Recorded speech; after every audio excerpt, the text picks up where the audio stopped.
And now another regular feature of this week's WAF Virtual. This is called Inspiring Images, and it's coming from photographers, and it's undertaken in association with the Architectural Photography Awards. And the Inspiring Images collection of talks will feature prominent architectural photographers, and they're going to share images that have inspired them and their work. And the first of these is Richard Bryant. Hello, I'm Richard Bryant, and firstly I'd like to thank WAF for inviting me to show a few photographs and talk about them.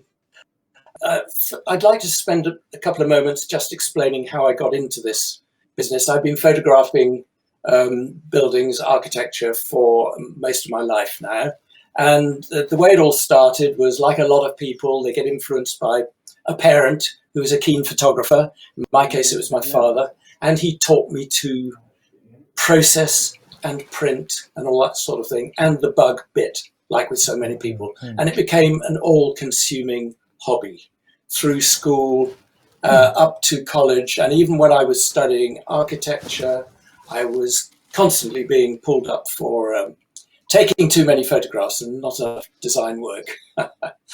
But anyway, that's how it all went. But no one was more surprised than me when I actually made it a career. I was intending to become an architect, and the photography just took over, and the combination of architecture and photography was just irresistible to me. So that is the beginning. I'd now like to go on to my first image, first slide. This is, I fell in love with Dutch painting of the 17th century. Mostly because it was very, it was about space and buildings and the relationships of spaces. And this struck a chord with me. And I thought, wouldn't it be wonderful to be able to do something like this, through photography? What appeals to me, or appealed to me at that time, and still does, were the relationships from, say, a courtyard to a room, down a corridor, across a canal. It drew you through. It was like a story drawing you through the image. And it took a little bit of time to interpret this, but this is what I love to try and do photographically. The second image I want to show you is by Laszlo Moholy-Nagy. And in the 1930s, he was a great photographer and artist, and he took the central image here, black and white image, of the staircase at Bexhill, Delaware Pavilion. I was commissioned to rephotograph the building when it was restored in the 1990s. And the image on the left is my sort of homage to Moholy-Nagy. And then the image on the right is when I sort of developed it a little bit more in the way that I wanted it. So that was an interesting juxtaposition. The unfortunate thing is, I think the central image of the original is now lost. But there we are. The next image I'd like to show you is one of my own pictures. And I sort of call it a stolen image, but in fact, it's an image of, there's a building in Moscow called Narkomfin. And it was built again in the 30s. It's a wonderful constructivist building for the financial workers at that time. Fell into disrepair, and developers wanted to tear it down and build luxury apartments. What a surprise.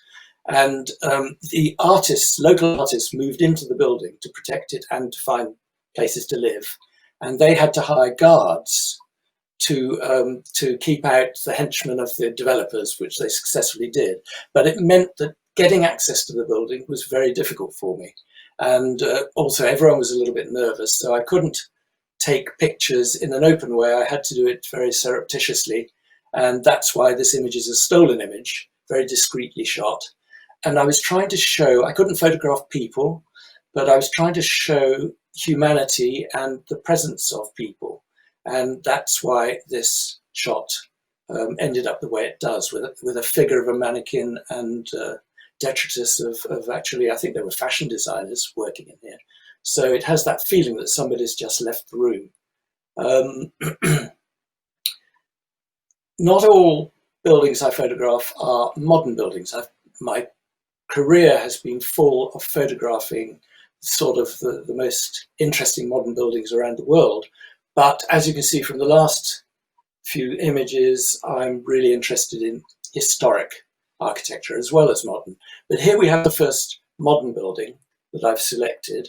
And this is a building designed by Stephen Marshall Architects for Jacob Rothschild. It's the Rothschild Foundation near Aylesbury. And this is getting back to that attempt that I'm making to move from one space to another. Here we are outside. We have a screen of glass doing what glass does best, reflecting and also allowing a sort of screened image through to the interior. The open door hopefully invites the viewer to go through into the first space, and then there are other spaces beyond which sort of draw your eye through again. So you're working through the spaces. It's just trying to intrigue people to look beyond the front surface of the image. The next image is a building by Zaha Hadid, and this again, in a similar way, is drawing the eye of the viewer through glass, down the corridor. Somebody fortuitously is taking a photograph down into the courtyard where there's another figure. So your eye is constantly being drawn through the space and around the corners and the curves, making a beautiful composition. The last image I've selected is Barracas Airport in Madrid by Rogers, Sturt, Harbour and Partners. And this is just the most beautiful baggage claim in the world. And it's a cavernous space, very impressive, but not overbearing. And the thing I love about this is that there are all these little stories going on. All the groups of people, I was very, very lucky. All the groups of people just happened to be in the right positions. And I think it's very intriguing. I think really people are invited to sort of almost invent their own little stories for these people. So that's what I'm hoping will happen when you look at this picture. So that's the last image I'm going to show. My sort of parting shot is that the images I've been describing are all images that take a little bit of time to interpret and get the most out of.